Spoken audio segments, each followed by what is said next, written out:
जब रमा का विवाह एक प्रतिष्ठित और संपन्न परिवार में तय हुआ, तब मन में अजीब सी कश्मकश थी कि मेरी उम्र तो छोटी है, इतना बड़ा संयुक्त परिवार है, मैं कैसे सामंजस्य बिठा पाऊंगी। अभी तो किसी भी कार्य में दक्षता नहीं है। पारिवारिक रिश्ते नाते और रीति रिवाजों की पर्याप्त समझ आने में तो बहुत समय लगेगा। उसके मन में बहुत बड़ी उलझन थी।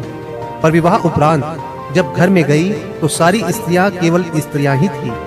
वे धोस, रोब और अकड़ से परे थी। उन्होंने रमा से कहा कि सारे रिश्ते बाद में आते हैं, हम सबसे पहले स्त्री हैं। तुम्हारी सास, जेठानी और ननद बाद में। तुम सबसे पहले इस घर में सहज हो जाओ। यहाँ पर कोई भी तुम्हें किसी तराजू में नहीं तोलने वाला है।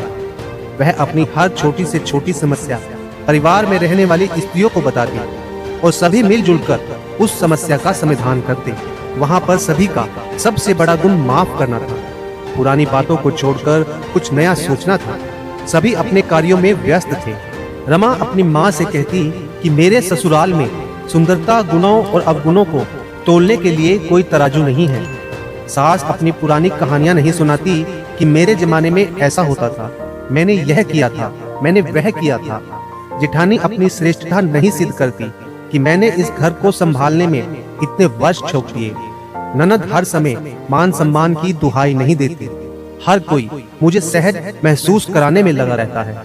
माँ, यदि हर परिवार में ऐसी ही परंपरा स्थापित हो जाए तो हर लड़की अपने परिवार को आसानी से अपना लेगी। माँ, वहाँ की एक और विशेषता है कि वहाँ दोषों पर चर्चा करना स्वीकार नहीं है।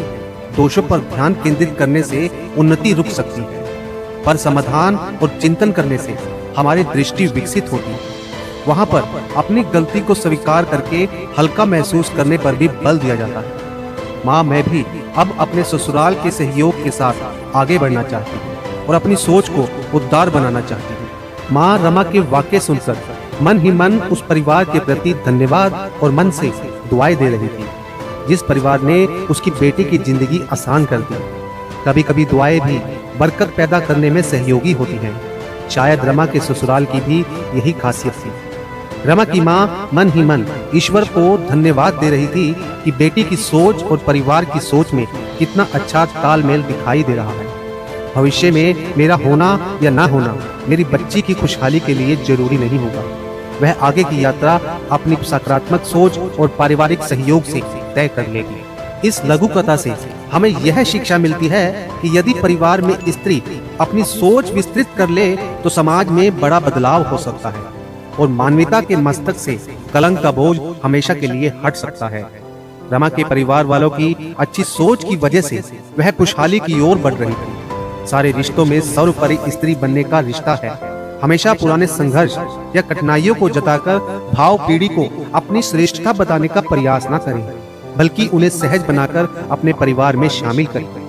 दोस्तों, अगर वीडियो पसंद आए तो वीडियो को लाइक शेयर जरूर करिएगा और अगर हमारे चैनल पर नए हैं तो हमारे चैनल को सब्सक्राइब भी जरूर करें। धन्यवाद।